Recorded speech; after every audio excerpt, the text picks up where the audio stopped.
Hello, and welcome to Take Me Through Your Day. On this episode, I'm very excited. I've been waiting to post this for a long time. We have a psychometrist. He has a Master's of Science in Clinical Rehabilitation and Mental Health Counseling, and he's just a really solid dude. Like, he was very generous with his time, and I just cold called him, and he was very responsive. It's awesome. There's a lot more information about him in the description, being is that this is our first interview that isn't completely anonymous, which is also he's just awesome for that. So I'm not going to say anything more about it. You can read about him in the description, and towards the end of the interview, there's going to be another little intermission because we kept going, but we'll get to that later. And as per usual, if you or someone you know would like to be on the show, we can be reached at TakeMeTYD on all social media and TakeMeTYD@gmail.com. Enjoy the show. I specifically wanted to get you because I think that what you do is very specific to the type of people like my target demographic, at least. I don't know who's listening, but who I imagine would be interested are confused college kids, people that are nervous about their choices. Mm-hmm. You know, what exactly? Let's start from here. I saw your advertisement on a billboard, like a physical, old school billboard.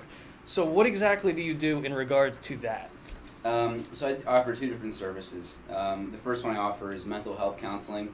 And the second, I do neuropsychological assessments. Okay. So mental health counseling is pretty straightforward. I offer, cognitive retraining, etc. for individuals with a wide range of disabilities. The neuropsychological assessments are basically, I administer tests that measure your brain function, both separate functions and also your overall cognition, and that's usually for some kind of rehabilitative purpose.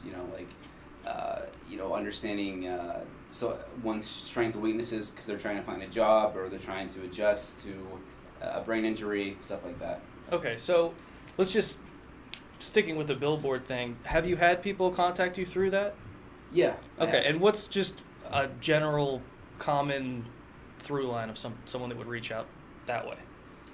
What do you mean? I mean, what are the types of things people are calling you and asking? What's some practical application of what they would ask for? I get a lot of college students who have issues with time management, procrastination, organization, some social skills, stuff like that. I've got a number of individuals with autism, and with them it's usually about social skill development, personal care, stuff like that. And then also I have a lot of individuals who've had concussions, traumatic brain injuries from sports, from falls, car accidents, Now, are they reaching out to you personally, or is that like a family member or a teacher or someone kind of recommending them to get help? Usually they come through from a referral source, like the Office of Vocational Rehabilitation, which is a state-run agency. They have offices in Pittsburgh, so a lot of the individuals come through them. Some word-of-mouth people also show up at my door. So that's typically how they arrive in my office. Okay, let's go into your background a little bit just to get an idea from there. In your general, high school, when you were in high school, did you have an idea of what you wanted to do or what field you wanted to get into? Not really, no. In high school, I was really into history, so, without putting too much thought into it, I figured, well, I'll just pursue history because it's a hobby of mine. Mm-hmm.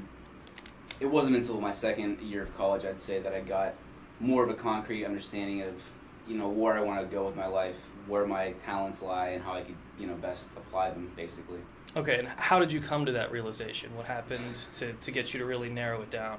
So my second year of college, I went to Allegheny College in Meadville. I was a neuroscience major. The brain fascinated me, but I found myself being more drawn to the intersection between psychology and neuroscience. neuroscience was fascinating, but it was mostly focused on a cellular level, understanding of human behavior, where I was interested in how the brain affects global behavior of people. And psychology itself was also interesting to me. So my second or third year of college, I took a neuropsychology seminar class, but it was really in depth, and we learned about rehabilitation of neurodegenerative diseases like Parkinson's, Huntington's, Alzheimer's, and that's what I really felt like I found a passion. And from there, just kind of, led me to pursuing this career path and going to graduate school. So. Okay. And let's say just end of graduate school, how do you get from there to here? After graduate school? Yeah. Well, when I was in graduate school, it was a 2-year program, so in each summer of the 2 years, you had to do an internship or a practicum. So naturally, I pursued any offices or firms that practice neuropsychology or neuropsych rehab. This was one of them.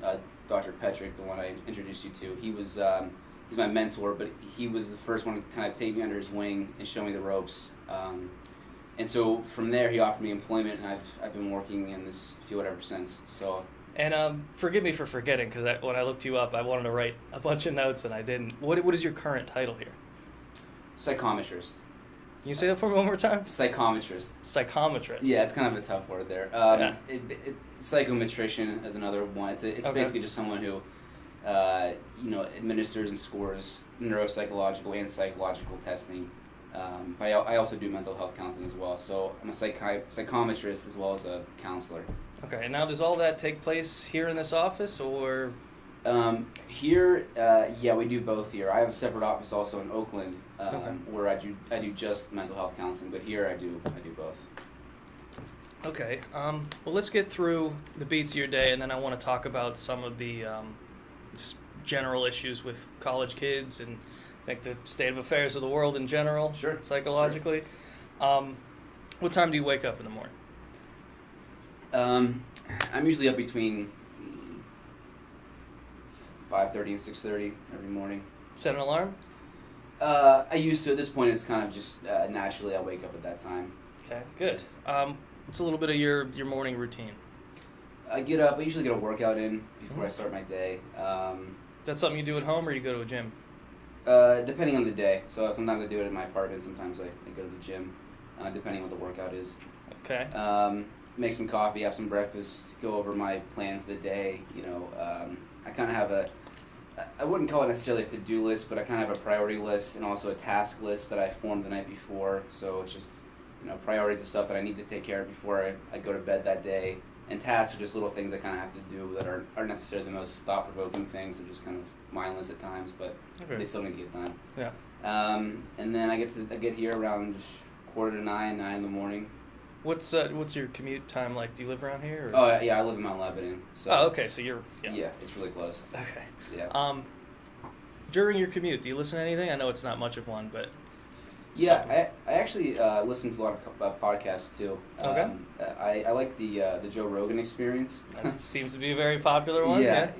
I think he's an interesting guy, and he's a very good conversationalist, and he gets me to kind of think about my own life and evaluate things that I might overlook or neglect at times. It's a fun listen, as well. So it is. I don't know how he pulls off like 4 hours of just. Yeah. He doesn't seem to have notes. He's just goes. It's great. It's almost a natural talent he has. But yeah, so I listen to that, some music. I guess that's pretty much it. Okay, so you get in here, and what are some of the first things that you have to take care of when you get to the office? Make sure my testing. I have a series of tests that are all that I, depending on the battery of tests and why a person's coming to see us, we'll have a different set of tests we would utilize. So make sure everything's in order and organized. I have enough of each test. Go over my notes for the individual coming in. Why are they seeing us? What they're looking to gain from testing and counseling. Just kind of mentally prepare myself. It's not super intense, but it's just enough to getting a general idea. Yeah. Got it. So when people start coming in and you start seeing, when does that start, and how long are, I guess, testing sessions? Yeah. So typically they come in between 9 and 9:30 in the morning, and depending on the reason for coming to see us, the testing session could last anywhere from 3 hours to 5 hours. Okay. With breaks and as they need it. A lot of people who come to see us are students who are having some kind of learning issues. So the testing is basically a way to assess their overall IQ, and then also tap into specific academic skills to see if there's any deficits that could be attributing to their struggles in school. And from there, depending on the results from the test, we kind of formulate a recommendation list of things they can pursue at school, such as getting extra time on testing, a separate room, etc. And then the report that we generate from the scores will end in some kind of diagnostic section if appropriate. So, okay. Can you give me a general idea of what the testing is? Like each I mean, one, is it literally just tests on paper, or are there more? Okay. So these are pretty old school. We do pen and paper tests pretty much. Some of the tests are available in computerized versions, but we kind of keep it old school here. I like it. Yeah, I think most people like it too. So one test we do is an IQ test, the WACE is what it's called. It's basically a series of tests that don't necessarily measure your academic skill. It's more of just testing your intelligence and your potential for certain things based on an intellectual basis. But from there, we'll do certain tests. We call them small tests, but they don't take very long to complete. And each one measures a different specific cognitive skill, like cognitive fluency, problem solving, your verbal abstraction, your ability to, your memory skills, incidental memory, stuff like that. And then from there, we usually get into a big academic test, which is broken down into like 9 smaller tests. And each one's going to measure a different, academic skill: reading, writing, arithmetic, math, punctuation, stuff like that. Oh, so you really get into the whole spectrum of it. It's thorough, yeah. And then sometimes people come in who are looking for vocational guidance as well.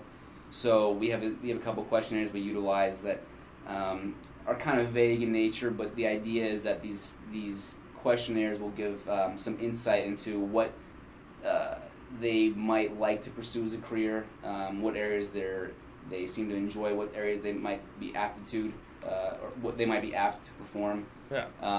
So that's typically if it's someone who's coming in for some kind of vocational guidance, that's the testing spectrum that we utilize. Well, that's something that's fascinating to me, because I think the whole birth of what we do here is that, like, someone who would need an aptitude test. People that are confused about what to do with their lives in general. I mean, I'm in my 30s. I'm still confused. Yeah. But, like, you're dealing with these college kids. They're already in it. Like, they've already, gotten into a school and attending classes. Mm-hmm. So, say they get into these aptitude tests, what if they're halfway through something and it's just absolutely wrong for them? It's possible. I think if that's the case, counseling would be very helpful for them, in that counseling could help.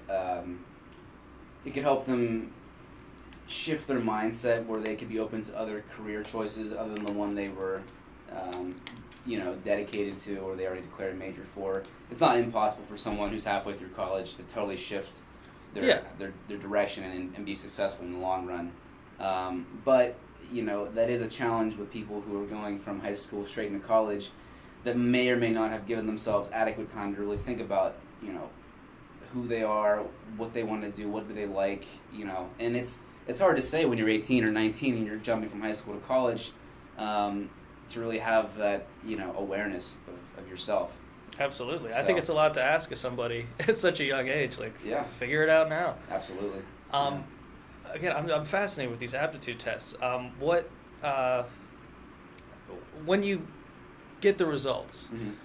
how specific can you get with the types of career paths? Is there just like a general group of things that someone would test well for, or? Yeah, it's more general. Some of the categories they might score high in would be something like communications, business, science, technology, outdoor work, clerical work. It's pretty vague in a way. It does help a little bit with clinically evaluating someone and helping them or best guide someone towards where they might be the most successful. I mean, the point of doing all this is to maximize their chances of success in whatever it is, whether it's school or work or both. So that's why we're here. But at the same time, I think that it's important to remind patients when they come in that they should take these results with a grain of salt. This is not in any way telling you what you definitely should do or should not do with your life. It's more of just a way of cultivating self-awareness, more or less.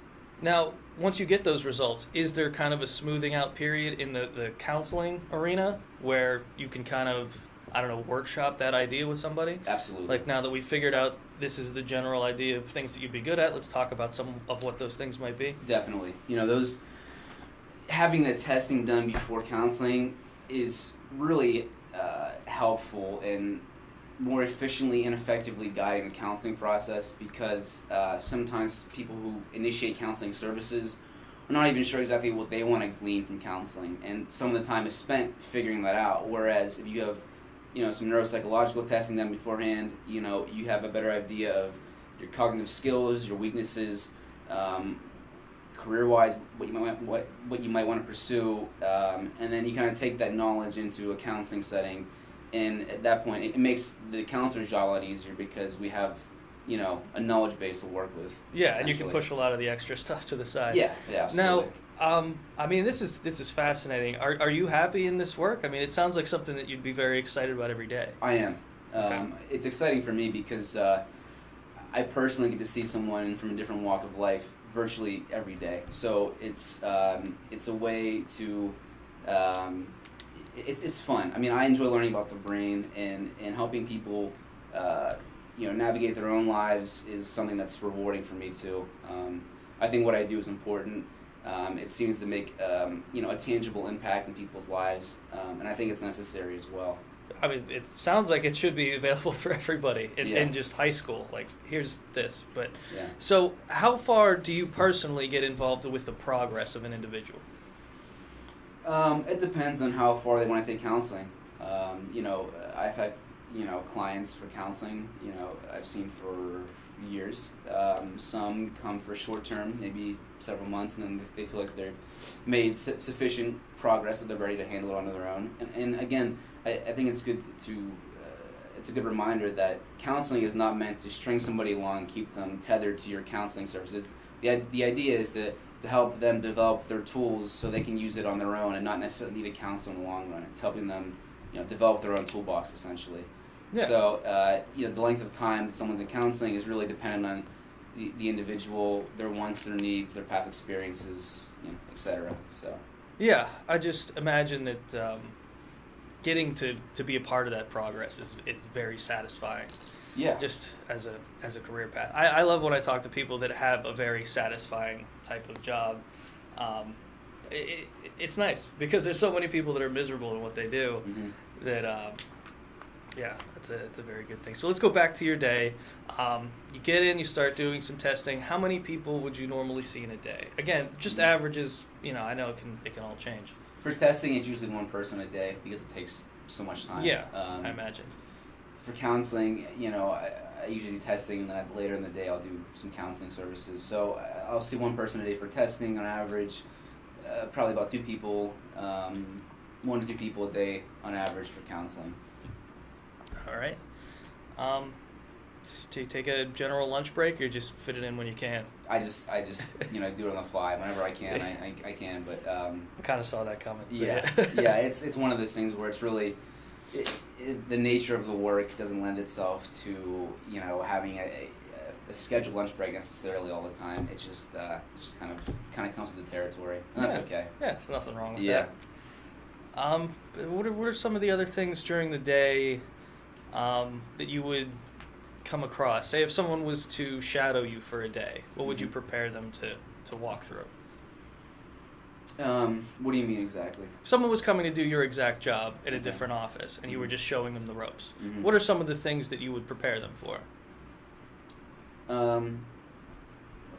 I think the first thing would definitely be organized before anyone comes into your office to get yourself mentally ready to go. Very important. Get your thoughts in order. Especially when you're seeing someone for counseling, or you're seeing clients back to back who are very different from each other, you really got to take a second or two to wrap your head around, okay, what did we do last time we were together? What is our goal overall? And then, you kind of get your mind in that state. With testing, it's pretty straightforward. I think that you come in, you make sure your tests are ready to go. If you need to make any copies, you make some copies. Make sure the pencils are sharpened, get some water ready. Uh-huh. I mean, it's pretty simple stuff in that regard. It's nothing over the top. I think it's important that people, if they pursue this career, that one thing to get to prioritize is to give yourself time, because even these things these services seem simple on the surface. I've seen in my experiences that some professionals, they're so pressed for time, they try to squeeze everything in as much as they can, that they're really not even necessarily present. They're almost thinking about the next person or the next thing you're going to do. So I think cultivating your own ability to be present is really important, because if you're not present for the testing, for the counseling, you're missing a lot of clinically relevant information that would help that person progress or succeed or get better. So I think if I was having anyone shadow me, I would definitely highlight organization, a little bit of mindfulness on their part, give themselves plenty of time to get ready for the day, don't rush, and really be in the moment. Okay, be in the moment that's a great piece of advice. Yeah. What are you physically doing when people are taking the tests? I'm sitting there with them, and I'm guiding them through it if it's needed for the test.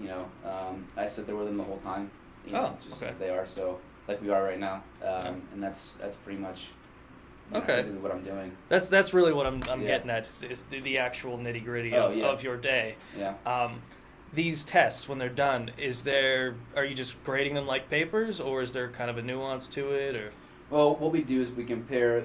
We get a raw score generated from the test originally, and then we compare this raw score to a normative database of thousands and thousands of individuals who are similar to them in age, education level, other factors like that, and you're comparing the results to these individuals, and from there, we generate a standardized score, and that standardized score is what's clinically important, because that gives us a number that we can kind of compare on a bell curve. We can compare their performance, overall on this bell curve, and you can kind of get an idea where they're functioning. Is it above average, below average, superior, inferior, and that's kind of how the numbers that we get are used. Okay. Yeah. Now, when you say you're just having a comparison of all these different things, is that something you plug into a computer to generate, or do you literally have just piles of other? It's mostly piles of other paper. That seems a little daunting, right there. It sounds daunting, but once you get the hang of it, it's pretty. You can get the hang of it pretty quickly if you just practice it enough. Yeah. The one test we do, that's the academic test, we utilize a computer software program that generates those numbers, because that would just be really meticulous. Yeah. The other tests we do, I mean, not to say they aren't, but they don't take nearly as much time as this one test would. So mostly the test. We have a booklet of information that we compare the scores to, and we just do it by hand, or I do it by hand. Other people who are in this profession, they might prefer to do it on the computer. That's their preference. But for the most part, it's just Well, physical. now that you like it that way, and I imagine you're very proficient at it at this point. Yeah. How long would that take you, generally speaking, just for you to get the full analysis of the test results? Probably anywhere between 20 and 40 minutes, roughly. All right, and what's the client doing at that point, or the patient? They're usually gone at that point, so I'll wait till the testing's over, and then I'll answer any questions they might have, or any issues or concerns, and then after they leave, then I'll start scoring everything. Okay, so they're completely separated. It's all tests, and then they're gone, and then you do all that stuff. Yeah, and I do that for a reason. Usually, if there's times in the testing where there's gaps where they might take a break, or they might get up to use the restroom or take a smoke break or whatever, and I could score some of the tests in front of them. However, I think it's distracting for them, because that was my first thought. They're gonna ask, how am I doing? Am I doing better than average? Am I doing well? Am I failing? A lot of people have the idea that these tests are like school, or am I gonna fail? And it's not really like that. Yes, they're tests, but You can't pass or fail necessarily. It's just looking at how you operate, overall. And when they're with me doing the testing, part of my job is to make sure that they're in the best mind state to do their very best as possible on these tests. Because if they're distracted or there's some kind of extraneous factor that's impacting negatively their performance, then it makes the results less valid. So, okay. Excuse me for one Oh, second. go ahead. But anyway, so where were we? We were just we were wrapping up. I think you answered that whole thing. I'm just trying to finish out your day here. So you get all these results. Yeah. You get everything going. What's the next move? How do you wrap up your actual work day? So from there, my colleague Dr. Pedrick and I, we collaborate and discuss the client clinically, what our impressions were. We do a clinical interview as well, where we collect a history essentially of the client, family history, medical history, psychiatric history, school history, vocational history, pretty much every aspect of their life. And then we utilize that. I'll cut this all out. Okay. Don't worry about that. All right. Back to it then. Yeah, we were just wrapping up your day. So then we use their history with their performance in the testing, and we generate a report. It's a summary of how they did, where their scores ranged on the bell curve. We have a section about summarizing their history, a section on recommendations we have for them for school or for work, whatever they might need it for. And then usually at the end there's a diagnostic section where we will include any diagnoses we feel are necessary given their testing, their clinical presentation, their history, all that combined. Okay, and that pretty much brings you to the end of your day, right there. With testing, yeah. Oh, with test. Okay. And then I do counseling at night. So. Run me through a little bit of the counseling. I mean, we've had a therapist on here before, but she was very specific in her field. What are you dealing with on the counseling level? Is it just, well, you just tell me what you got. There's some overlap between the demographics of individuals we see with testing and counseling. I mean, I see a lot of individuals for testing for brain injuries. I also see clients for brain injuries for counseling as well. I see a lot of students for counseling, again, that have issues with organization, time management, procrastination, study skills, stuff like that. So it's essentially getting their life together in the shortest way possible. Yeah, in a way, for sure. A lot of students come in from the local universities, Pitt, CMU, Duquesne, and basically their academic performance needs to be improved. So we focus a big chunk of the time on improving study skills, but also a lot of the performance, the negative performance they've had through schooling can be attributed, at least partially, to not the best mindset. They're either too harsh on themselves, or they overgeneralize, or they're, they can be their own worst enemy, in other words. So it's a combination of working through that and also developing adequate skills that could help them navigate school. Okay. Yeah. Just to kind of put it all together, instead of trying to get everything on the individual basis, do you have a general list of pieces of advice that you give people to get their lives together? Like just a very concise thing that you kind of give to everybody? In a way, I wouldn't recommend anything to my clients that I don't do myself. Yeah. So I think I have in my head just a group of skills and methods and habits I've developed and I use in my own life, and I would just recommend them on a case-by-case basis depending on the person and what they're there for. So there's some overlap, a lot of things that I'll repeat with clients because they have similar issues, but I wouldn't say I have necessarily a checklist that I bring them that say, okay, you should do this or that. Well, not necessarily a checklist. I just mean, for the listeners, if they could take one thing away from this, a piece of practical advice for anybody's life. One piece of practical advice. I mean, I know the organization thing is huge. That's something I really changed my life when I started doing that when I was younger. But something along those lines. The organization is key. I think maybe an overarching concept that the organization could be tied into would developing a higher level of self-respect, I guess, and self-esteem. And organization can stem from that. A lot of the students I see don't have the best view of themselves, So it's part of the, and that can get in their way a lot, So I guess, doing things that make you happy and that are going to benefit you, I think is important for people to pursue. It's easier said than done, and it takes time, and each person will figure out what that is for them. It means something different for everybody. But I think, dedicating yourself to something that is going to help benefit your life in some way, or you're going to grow or change from it in a positive way, I think is really important to keep in mind. Okay. Do you have anything to add? Any stories? Any thoughts? Any stories or thoughts? Well, thank you for having me on here, by the way. I really. Oh, no problem. Really we have a nice little fun part at the end. Any stories? I don't know. What kind of stories are you looking for? Just occupational, whatever. Something that happened. Pet peeves of the job, perhaps. Some of the lesser known things. Pet peeves. I don't know. I feel lucky in the sense that I don't really have a lot of pet peeves that annoy me throughout the day. I mean, at least I don't find myself being annoyed throughout the day. What about like industry practices? That's a good point about the industry. I think the field of psychology can be improved in a lot of ways. I think that while there are a number of psychologists and people who are counselors who are great at what they do, and they benefit a lot of people, I think there's also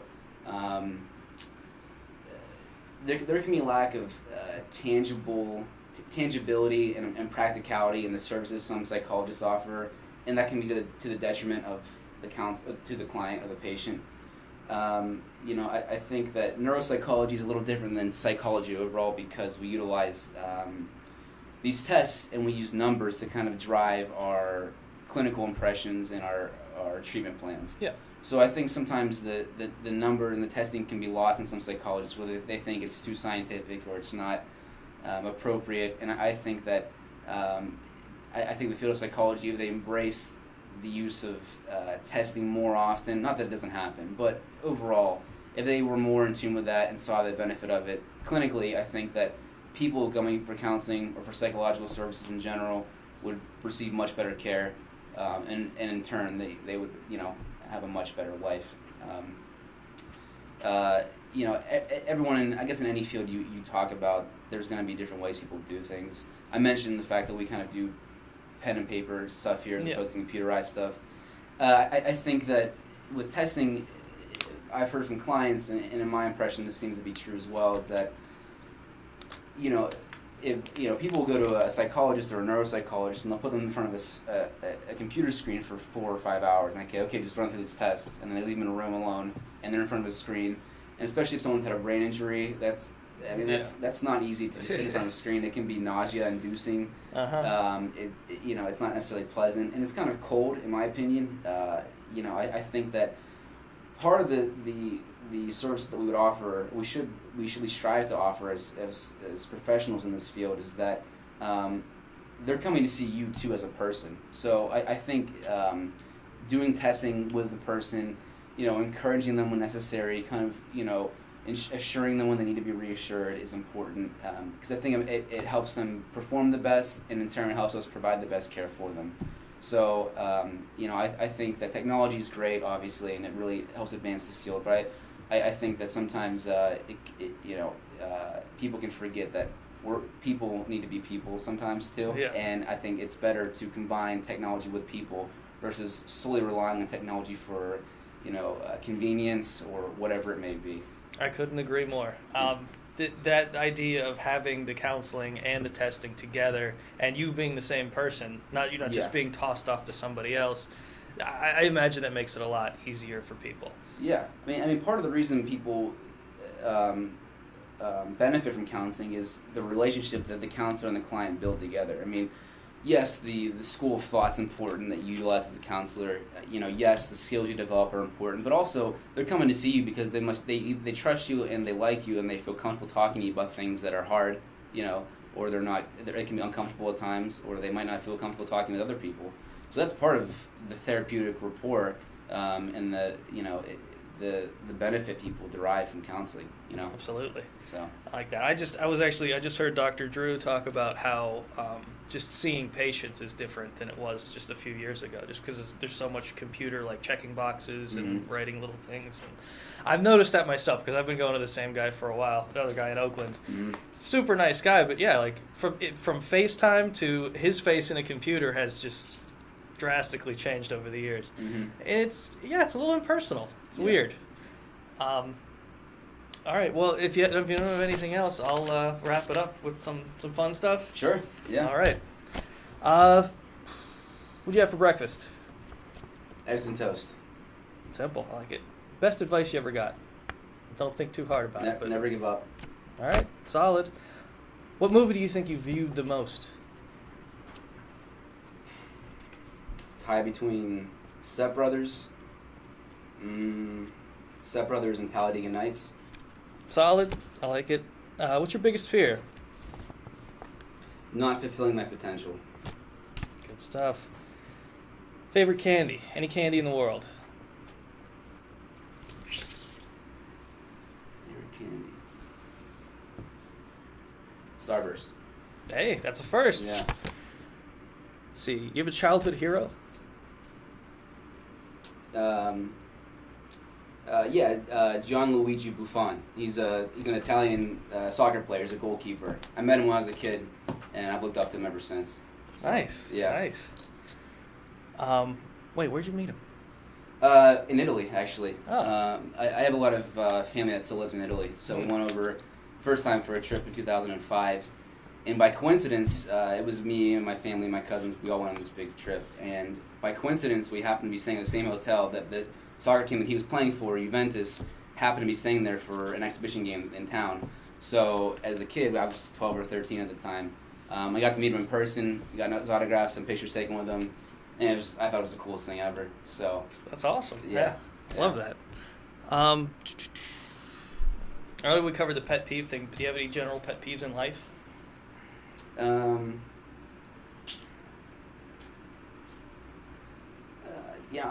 I don't know. I don't really think about this too much, but I'm trying to. I mean, I guess when people aren't punctual, when they say they're going to be punctual, can be annoying at times. But I mean, who hasn't been late? You know, I've been guilty of that plenty of times. So I feel hypocritical even saying that. But no, that's the thing. Everyone has someone in their life. It's like, well, we said this time, but we know they're really going to show up at this time. Yeah, and even if I invite said person to an event, I know that I'll give them like a.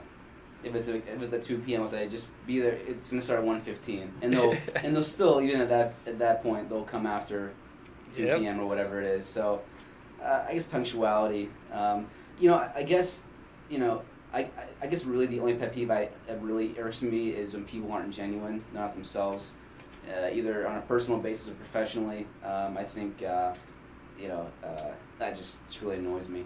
Yeah. Phoniness, I guess, is my biggest pet peeve. Yeah, as soon as you said it, I had a few people come to mind. It's like, oh yeah, that's a very strange personality trait. It's just off-putting. Just be genuine. Yeah, just be yourself. Yeah, there's no need for that. What type of music do you listen to and why? I listen to all kinds of music for the most part. Depending on what I'm doing, what time of the day it is, that will dictate my music. Okay, if we turned your car on right now, what would be on there? I like a lot of British invasion rock and roll. Like the Beatles, Rolling Stones, the Kinks, the Who, and then also Zeppelin, the Doors. Okay. I like a lot of classic rock and roll in that regard. Good stuff. Yeah. Spicy food, not spicy food. Spicy. All right. Good man. What's the hardest time you ever laughed? Hardest time I've ever laughed. It's hard to pick one time. Just anything that pops to mind. Oh man, I mean, I'm a big fan of stand-up comedy. So some of my favorite stand-up comedians are Bill Burr, Dave Chappelle, Tom Segura. Anytime I watch those guys and they're really in the zone, I mean, I find myself really, laughing a lot. They're really funny guys. So I guess anytime I'm watching those kind of guys do stand-up. You ever see them live when they come through? Not yet. I'd like to at some point. I know Tom Segura is supposed to be in town in Pittsburgh. I think in February. But one of these days I'm gonna have to go to one of their live shows. And it's one thing to see it in person in person, and another thing to see it, on Netflix or on YouTube or whatever it is. Especially with crowd work and stuff. I love when they just dig into people. I find it so fascinating the way they navigate creating material, developing it on stage over time, really perfecting it, and then also balancing that with, the hecklers, the loud people that want to be part of the show. It's really interesting how they all have their unique styles of dealing with it. Yeah, it's one of my favorite art forms, I think, is stand-up comedy. Oh, it's amazing, and I love this podcast medium is out there, and you can really hear them talk about stand-up as a job. Oh yeah, like really getting down to the work you have to put in for it. It's fascinating. Yeah, I mentioned like Joe Rogan's podcast. One of the things I like about his podcast, and also I listen to Tom Segura's podcast as well. I like listening to how, and especially when they have comedian guests on the show, I like listening to how they develop it, what their method is, how does it work for them, because they're all different, and it's really unique. I just find it so interesting, how they do what they do, basically. It's fascinating. Yeah. That actually, the show, the last time I saw Tom Segura, it was the show right after Mike Tyson came to his show. Oh, really? Like, he had a whole bit about it in his next he did. I just missed it. It was crazy, though. Literally, he was there the night before Mike Tyson, and he had probably a solid 10-minute bit about it the next day. Yo, yeah. So that was Mike Tyson came to a show of his before he had the special that included the Mike Tyson bit? Yeah. Okay. It was that, Friday, Saturday, and I went on Saturday, and he's like, "You'll never believe what happened yesterday." And he had, a tight bit. It was funny. And eventually it turned into what was on the special. But And that was in Pittsburgh, right? He came. It was here at the Improv. Yeah. That's cool. Ridiculous. Do you have a tipping custom? No, but I mean, if you provide good service, I can be a generous guy. So, okay. If it was a great, if they did a good job, I'll give them a good tip. That's good. That's all I'm looking for. Let's see. Someone gave your 18-year-old self $1,000. What do you think he'd do with it? Well, let's see. If I realistically look at myself as an 18-year-old, what would I do with it versus what I should do with it are kind of two different questions. Oh, it's gonna be a few of those. But let's say what you think you'd do with it. Someone just gave it to your 18-year-old self right now. It's $1,000. Go nuts. Do whatever you want. Man, that's a tough one. I don't know. I know what I'd do now with it if I was. Oh, that's the next question. Yeah, if I was 18, I'd probably spend it on girls or something, or makes sense. Go out on dates, rent a nice car or something, dinner with girls, dates, stuff like that. I like it. Yeah. Well, what about now? Someone gives you $1,000, you do whatever you want with it. Definitely investing that some way or another. Make the money work for me. You know what I mean? Yep. Do you have a favorite vegetable? Cauliflower. Good call. Roasted cauliflower. Mm-hmm. Where do you see yourself in 10 years? 10 years, I'll have my PhD.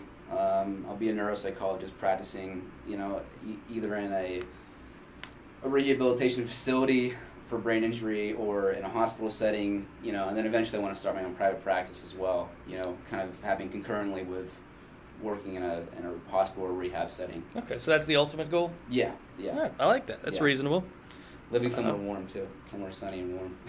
Yeah. Jeez, the way I walked here, man. Oof. Yeah. Let's see. You have a favorite cocktail? You a drinker? Not really much of a drinker. Yeah.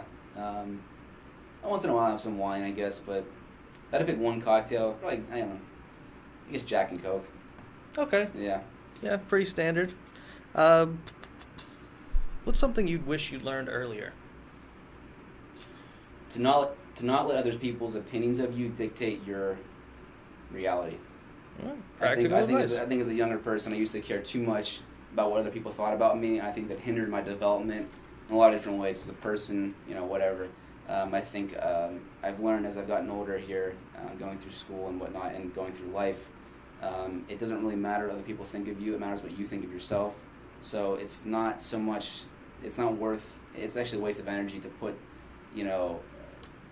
time into thinking what people might or might not think about you, or letting their opinions dictate how you act or don't act, so. I think it's a very good piece of advice. Yeah.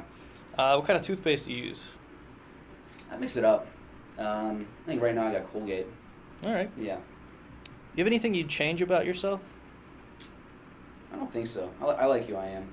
Yeah, you seem like a solid dude. Yeah, thanks. Childhood celebrity crush. Oh, first one that comes to mind is Jennifer Aniston for sure. She's the first one I definitely remember having a crush on. Jennifer Aniston. You know what? It's just funny.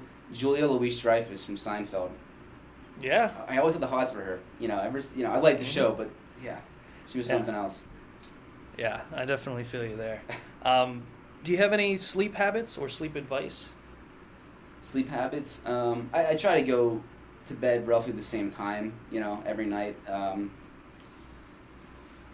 Sleep advice, I think one thing I do that kind of helps me relax is that on a little notepad I have on my nightstand, I just kind of write down all the things that are either bothering me or that I want to get done or that are just on my mind, and I kind of just write down on a piece of paper, and in a way it's like cathartic, like I get it off my chest and onto some paper, and then I'm like, okay, I can kind of breathe, take a breath, and I'm like, okay, I'll deal with this tomorrow, now it's time to rest, because I can't tackle this stuff without getting some rest first.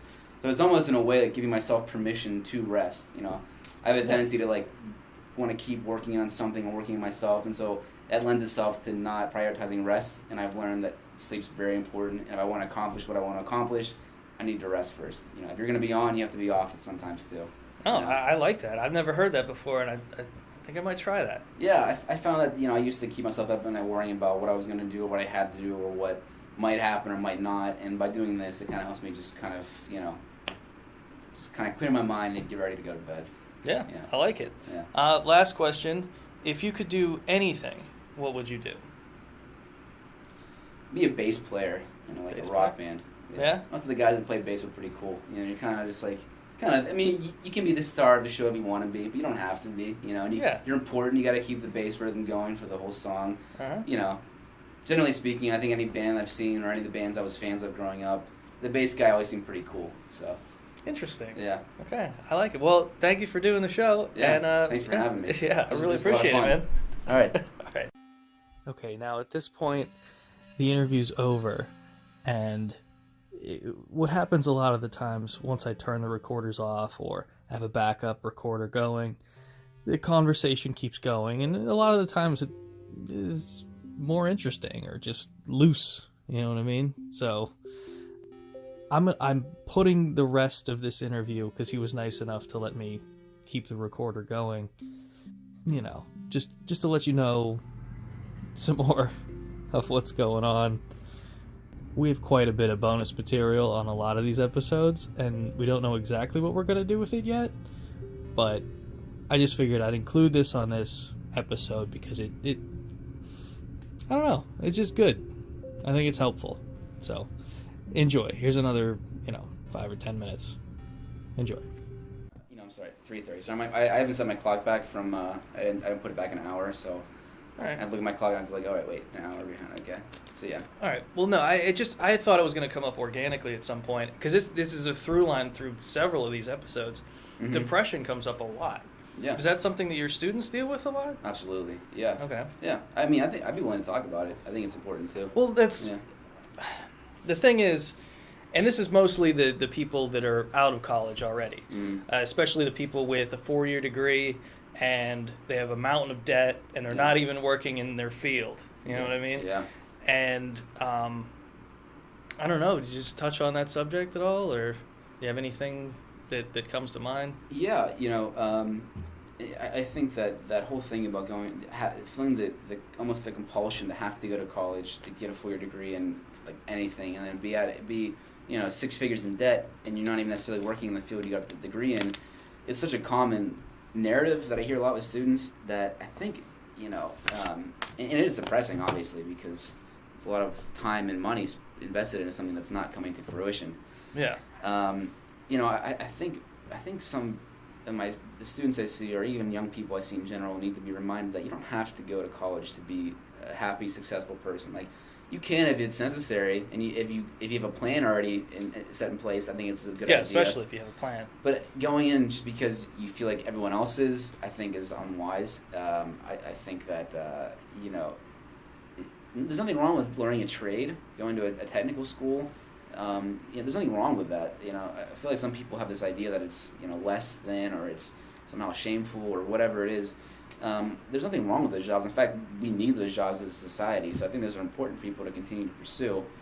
But I guess to get to the depression part, once they're out of school and they're stuck and they're working a menial job or they're not even working in the field, I think that instead of wallowing, which is it sounds mean to put it that way, but instead of just what's the word I'm looking for? I think wallowing is kind of on the nose. Yeah, I guess it is.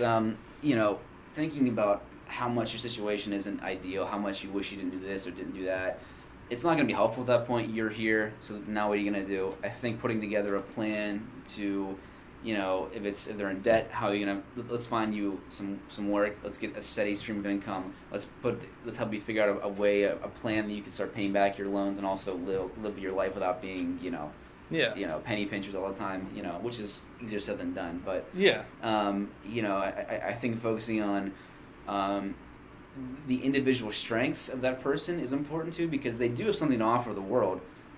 They may or may not have any idea what it is yet, and they might have thought that by getting a degree that would be a sure way of figuring that out, and a lot of times they didn't. Yeah. And then they feel like they're not worth anything or they can't contribute to society. I think that's a common misconception that young people have in particular about themselves. So we work through that a lot in my counseling sessions with them about understanding that you're not worthless, you're not your grades. Your grades are not a reflection of your value as a human being. You're much more than that. You can contribute something still. It starts with your mindset up here and your perception. Perception is everything, obviously. So I think changing their perception about themselves is a first step to feeling less depressed. It's the first step to helping them invest in themselves. It's the first step to understanding that it's okay to make a mistake, even a big mistake like going to a college for 4 years and getting a big degree that isn't necessarily worth anything, or you're not utilizing it. That'll take some time to get over. It's almost like a grieving process where someone has to be okay, I really messed up here. I shouldn't have gone to college. I can't do anything about it now, but I can do something about today. What can I do today to make myself better than I was yesterday? So, I think that's important. I think that's a great first step. But and off of that first step, you mentioned it was something else about jobs. I forget what it was, but the internships and trade schools, and what are some things? Because I've talked to people about this before, about internships, trade schools, and it's kind of a dead end a lot of the time, unless you were in a college that's kind of helping out in that regard, or you go to a specific trade school that you just buy this and go into it, as opposed to working with someone on site, say talking to the other, like a woodworker, or I met a guy that did steel work, like just made forged things for people to buy online, and he just he hung out with people and learned from them and made a career out of that all on his own. With your clients, do you have any kind of practical advice for them to move on, to get to another career path that would be unconventional? Without having to go to like a trade school necessarily? Is that what you're asking? Either someone who is thinking about going to college and might want to go a different direction, or someone who's already wasted all their money on college and isn't getting anything out of that. It's the starting point, I'd say. Where do you think the starting point could be? I think the starting point is understanding and accepting the fact that it's possible for you to overcome the adversities you might have in your life. It's possible to develop a career for yourself that's unconventional, that's unique to you, that might not reflect anybody else's career path, and that's okay. I think a lot of people have this need, or they feel this need to conform. They look at their neighbor, or their best friend, or their siblings, and they're doing this, they're doing that. I'm not doing this or that. I guess I'm deficient in some way. And it's like, well, no, not necessarily. They have their thing, and you got to focus on you. You got to kind of create your own lane. And whatever lane you create, make it a 5-lane highway. Make it really your thing, And that might take some time, and that's okay. People think that's like, okay, if I don't figure out what my lane is by the time I'm 22, when I graduate college, I'm stuck, and I'm going to be stuck working at McDonald's the rest of my life. And I see that a lot with my clients. That's why I kind of express that sentiment. But I think understanding that there's possibilities, that it's okay to be stuck right now, to not judge yourself for feeling bad. It's okay to feel bad. To feel good in life, you got to feel bad sometimes. It's part of being a person. And that you can do something today to make your reality closer to what you want it to be. And I think it's important also that they spend some time and thought thinking about what do they really want? Like, what do you want your life to be like? What is your ideal reality? It doesn't matter what your parents think you should do, or what your brother says you should do, or your teacher, or whoever. What do you really want to do? And think about it, and take some time to do it. And it's not like it's going to happen in a minute or in a night. It might take some time, but it's important to commit yourself to deep thought about who you are and what you want. And from there, I think you will have more clarity as to where I should take the next step. Okay, I think. I mean, that's a very good answer, but I think what I was trying to get at was the practical application. What's the first move? Someone's been seeing you for however many months. They're finally feeling better about themselves. They're feeling like they can get a new start or a fresh start or whatever. Mm-hmm. What are some of the steps to, I don't know, get to a job or a career, or what's the, because it's easy to say, like, I'm going to apply for this college. If I get in, I'm going to go to college. Mm-hmm. Or I'm going to get this internship. I'm going to go do that internship until I'm capable of being hired in an entry-level position. I'm just trying to think if there's anything you've come across with patients that you could point them in the direction of. I don't. I mean, I don't know. I mean, I don't really want to ever tell them what to do. No. I'm not saying to push anyone in any specific direction. I just mean like a resource or somewhere you can point them to get started in any field. Well, there's the Office of Vocational Rehab I mentioned before. That's the state agency that helps people find jobs that might have some type of disability, but that can help people find some work. Well, that's what I mean. There's a lot of things out there that are offered to different, like there's Job Corps and stuff like that. Mm-hmm. But I mean, is there anything that's just like, hey, I'm 18 years old. I don't want to go to college. I want to learn something. I want to learn a skill set. Where do I go? OBR, like I mentioned, is one thing. To be honest with you, I'm not necessarily aware of certain organizations, although I'm sure they exist. That I've been looking for years. I've never found any. Yeah, I don't know. I guess I don't have a lot of knowledge in that area particularly. Oh no, that's fine. I was thinking that there might be something in there. Not that I can think of off the top of my head. Okay, well. I mean, most of the people that who are in that position, they ask me, like, instead of looking for an organization, they go, do you think it'd be wise to go to a masonry firm if I wanted to learn to be a masonry guy, or go to a construction site? I'm like, yeah, you can go to there's plenty of construction companies. Go, say I want to learn how to do bricklaying, or I want to learn how to work on roofs, or whatever it is. That would be the practical application, is to literally call them up and say, like, hey, I'd like to get into this field? Yeah. Oh, okay. I'm a big proponent of kind of the old school way of getting your name out there, just calling them and just sending them your resume if it's necessary, or just showing up at their door in person. I mean, I think a lot of people, especially the people who are of the older generation, respect and they like that approach more. It's more personal, whereas I think they look at people who are younger as not having the social or communication skills to really do the job because of technology.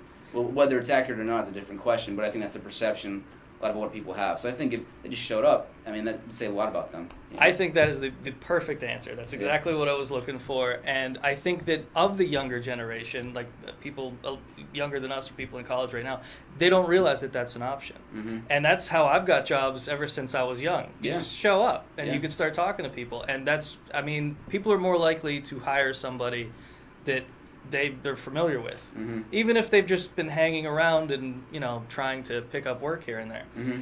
And I know a lot of people utilize like those online like job databases like Indeed or ZipRecruiter to look for jobs, and that's okay. There's nothing wrong with that.